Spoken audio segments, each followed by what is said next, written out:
He knows the clock is ticking towards the midterms. He knows the whole thing has been a strategic miscalculation. They're going to want to keep those nuclear bargaining chips as much as they can. What we've ended up with has actually put America and Israel, and arguably the world, in a much more difficult and dangerous place. The war was supposed to end Iran's nuclear ambitions, but a peace deal currently on the table might do nothing of the sort. This is why.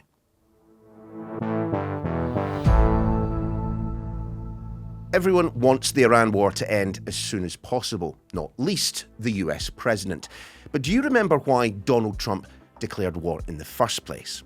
They will not have a nuclear weapon. It's very simple. Yeah, he was pretty clear that Iran was never, ever, ever to possess nukes, which came as something of a surprise to those of us who remember this assessment of American strikes on Iran the year before the war actually started.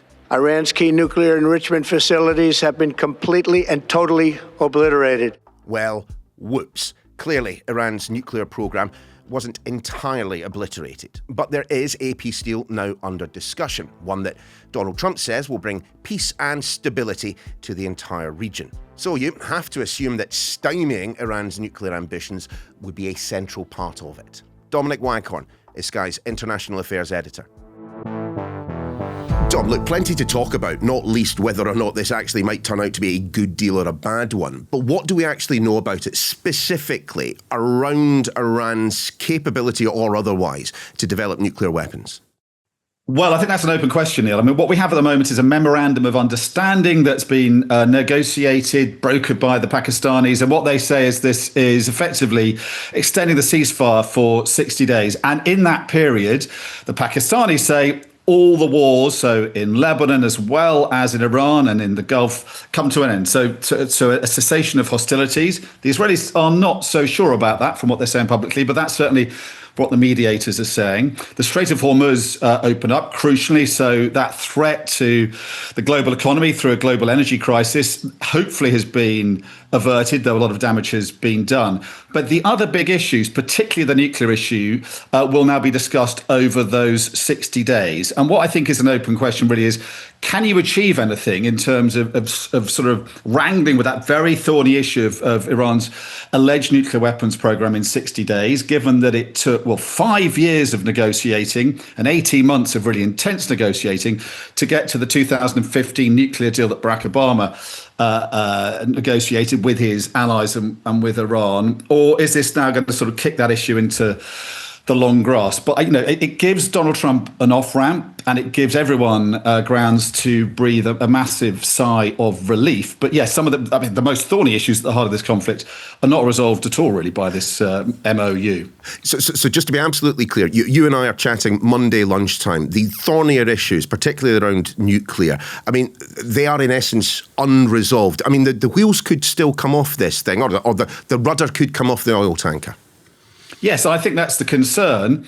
And I think the concern for Israel in particular, and anyone who's felt threatened by Iran's alleged nuclear weapons program, we have to stress the Iranians always have said they don't want a nuclear weapon. And the previous Ayatollah, who was killed by the Israelis on day one of this war, issued a fatwa saying that Iran couldn't develop a nuclear weapon. But they've always sort of gone through the motions heading towards a nuclear weapon through enriching uranium. So Israel and other countries that feel threatened are very worried, I think, by this. And I think they're most worried about the American president's commitment to seeing this through. Is Donald Trump just going to feel like the whole thing's over? It was a massive bad mistake, a miscalculation on his part.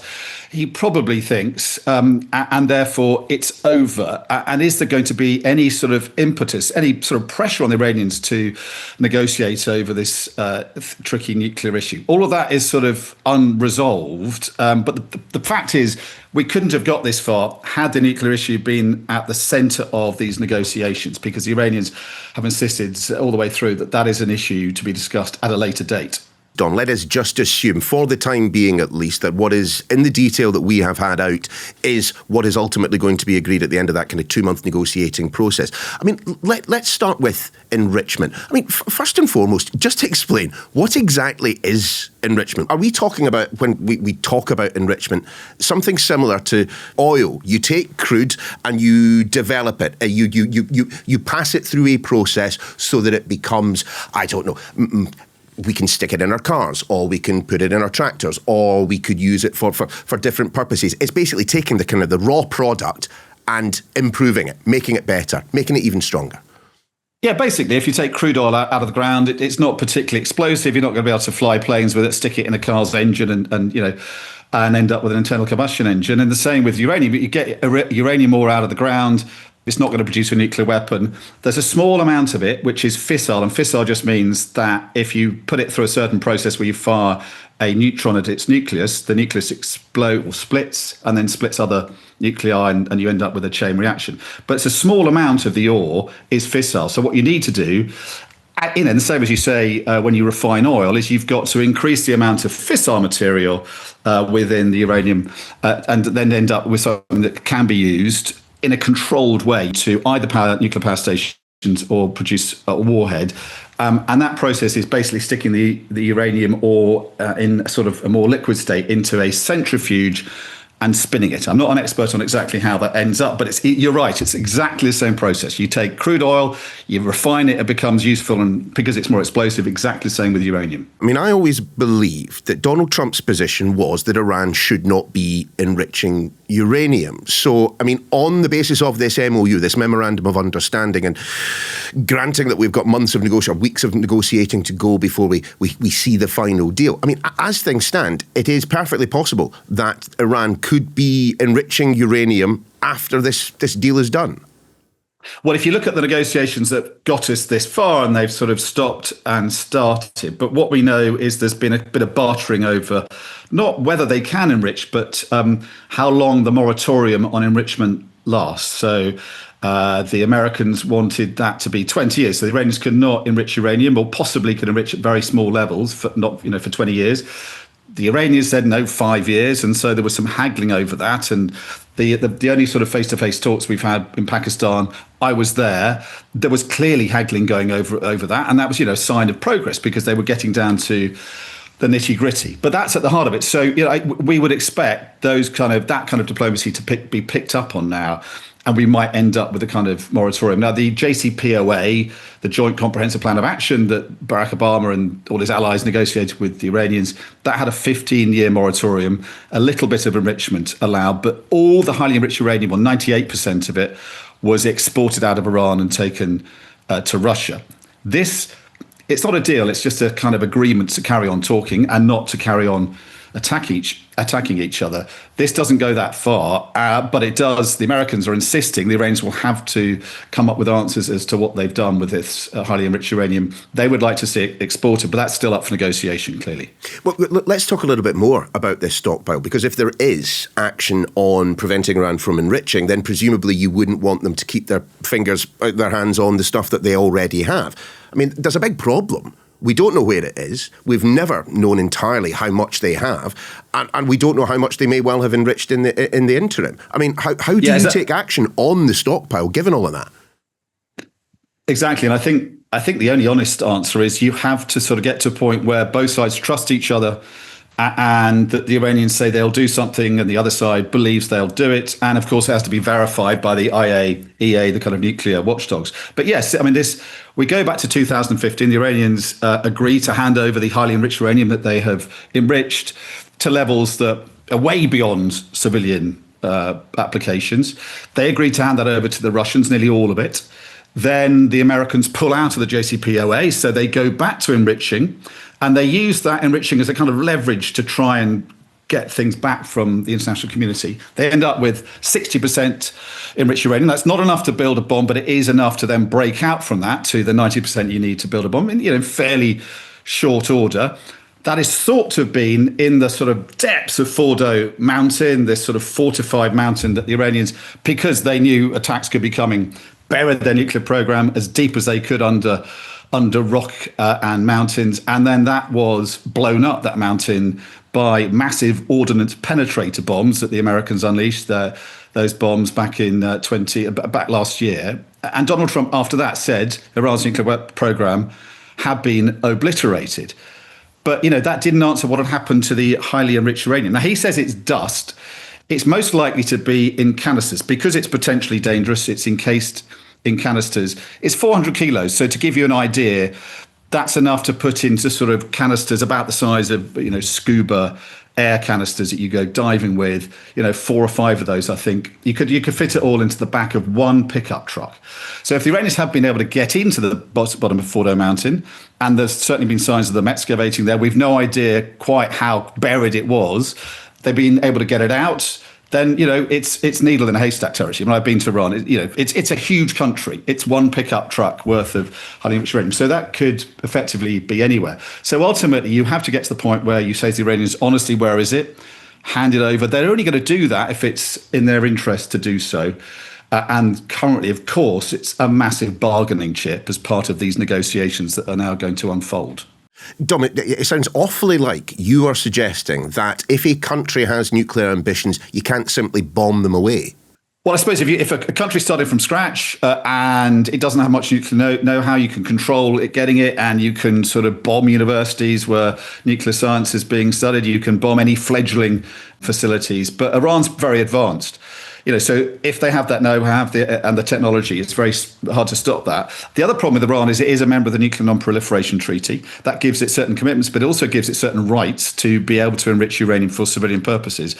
And that's something that they have absolutely insisted on, and it's a matter of pride and respect. And they're not going to give that up easily, because they believe that that's their right as a modern, nation that's able to do whatever it wants to do on the world stage. So that's another problem as well. So I think, yes, you could probably restrict it in more and less advanced nations, but Iran is well beyond that. So you do need a level of commitment and will on the side of the Iranians not to go back to building the bomb. They've always said they don't want to build a nuclear weapon. That has allowed Donald Trump and his cabinet to say, great, this deal has a commitment from the Iranians, they're not going to build a nuclear weapon. But everyone else is saying, yeah, but they've always said that, and we haven't believed them. And what you need is binding commitments and restrictions that are verifiable to make sure they don't go back on their word. And so far, it's hard to see how we're going to get that. What was Donald Trump's stated purpose when it came to the Iran war? Was it that Iran should not be allowed to develop a nuclear weapon? Was it that Iran shouldn't be allowed to enrich uranium? Was it that their entire nuclear ambitions should be wiped off the face of the planet? I mean, what was it? I think, it can be summed up in, Trumpian language. They're lunatics, they're madmen. They cannot be allowed to have a nuclear weapon. And that's, one reason he fought the war. But I think Aaron David Miller, the American analyst, said on podcast we did together that Trump has been all over the parking lot on this. He's talked about it being about saving the Iranian people, saying help is on its way. He's talked about it ending their ballistics program. He's talked about it, defending Israel. He's talked about it reducing their ability to export terror around the region through its proxies. And he's talked about the nuclear issue, of course, as well. But yeah, when it comes to that ambition of his to make it impossible for Iran to have a nuclear weapon, he will be judged on that, and it's hard to see how he won't end up falling short of that. And I think also other people will say, well, it's not just that. You said the original deal in 2015 was a horrible deal, one of the worst deals ever made by any president. You pulled us out of that. As a result, the Iranians went back to enriching uranium, putting things into a more dangerous situation. Then you started a war where the Iranians found they had an ability to control the Strait of Hormuz that was up to that point theoretical, is now very much practical, which has given them control of 20% of the world's oil, quite apart from everything else. The Iranians are strategically more powerful. They have more highly enriched uranium, and they're in less of a mood to commit to never building a nuclear weapon. So I think, defenders of the Obama deal will be in a pretty good position to say what we've ended up with from Donald Trump pulling out of that deal and then going to war has actually put America and Israel, and arguably the world, in a much more difficult and dangerous place. Sure, but the Obama deal wasn't exactly perfect, was it? I mean, one thing the White House does love to bang on about is that it did involve the transfer of large sums of money towards the Islamic Republic of Iran. Yeah, and it's very hard to see how this Memorandum of Understanding doesn't do exactly the same. It's going to be dressed up in different ways, but the Iranians have wanted to have, for instance, obviously they want sanctions lifted. They want to see an ability to impose some kind of toll on the Strait of Hormuz.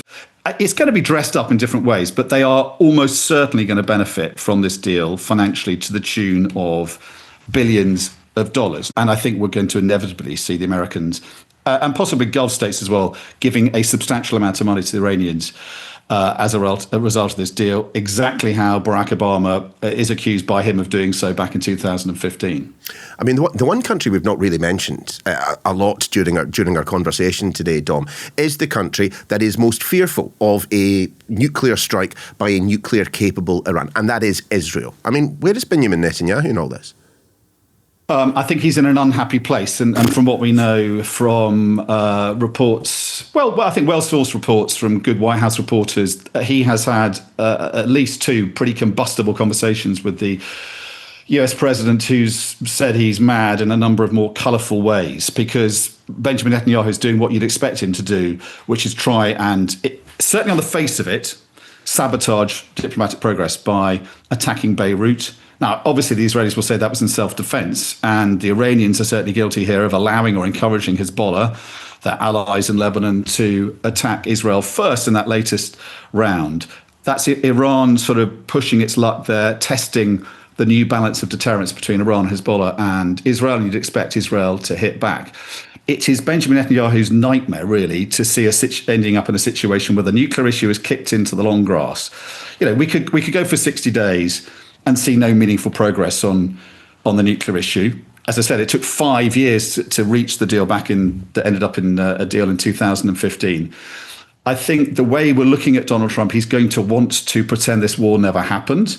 He's going to probably allow a lot of diplomats and experts to negotiate with the Iranians and end up with some kind of compromise over the nuclear issue. But if you look at it from the Iranians' point of view, their fundamental imperative here is making sure this never happens again. To do that, they will obviously try and keep some kind of control, even theoretically, over the Strait of Hormuz, but also they're going to want to keep those nuclear bargaining chips as much as they can and give away as few of them as possible. I think that is for the Israelis a nightmare. So for what they're saying at the moment, Israel Katz, the Israeli defense minister, is saying that if they get attacked, they're going to hit back. Ben-Gvir, the national security minister in Jerusalem, has said this deal doesn't apply to Israel. But ultimately, what Donald Trump says will have to go for Benjamin Netanyahu. And that I think leaves the north of Israel exposed still to the threat of Hezbollah attacks.